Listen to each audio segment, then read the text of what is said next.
कान्नड येथे सिमेंट रस्त्याच्या कामाचे उद्घाटन जिल्हा परिषद सदस्य योगिताताई मोरे यांच्या हस्ते। वसंतराव नाईक तांडा वस्ती सुधार योजनेअंतर्गत रस्त्याच्या कामाला सुरुवात। सेलू तालुक्यातील कुपटा सर्कल अंतर्गत येणाऱ्या कान्नड गावातील वसंतराव नाईक तांडा वस्ती सुधार योजनेअंतर्गत मंजूर झालेल्या सिमेंट रस्त्याच्या कामाचे उद्घाटन शुक्रवारी दिनांक 13 मार्च रोजी जिल्हा परिषद सदस्य योगिताताई रणजित मोरे यांच्या हस्ते करण्यात आले। कान्नड गावातील तांडा वस्तीमध्ये अनेक दिवसापासून पक्का रस्ता नसल्यामुळे ग्रामस्थांना पावसाळ्यात तसेच दैनंदिन वाहतुकीत अडचणींचा सामना करावा लागत होता।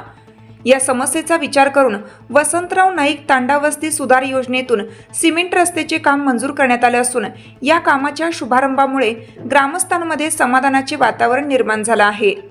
या उद्घाटन कार्यक्रमाला नवनिर्वांची सेलू पंचायत समितीचे सभापती गजानन उर्फ पप्पू डोंबे, सरपंच मारुती शेळके, शिवाजीराव डोंबे चेअरमन, भगवानराव डोंबे, नानासाहेब डोंबे, पिंटू डोंबे, सोपानराव डोंबे, प्रल्हाद डोंबे, शिवाजीराव डोंबे माजी सरपंच, नारायण डोंबे, बाळासाहेब घनवटे, गणेश डोंबे, चंद्रकांत डोंबे यांच्यासह ग्रामस्थ व भाजपचे कार्यकर्ते मोठ्या संख्येने उपस्थित होते।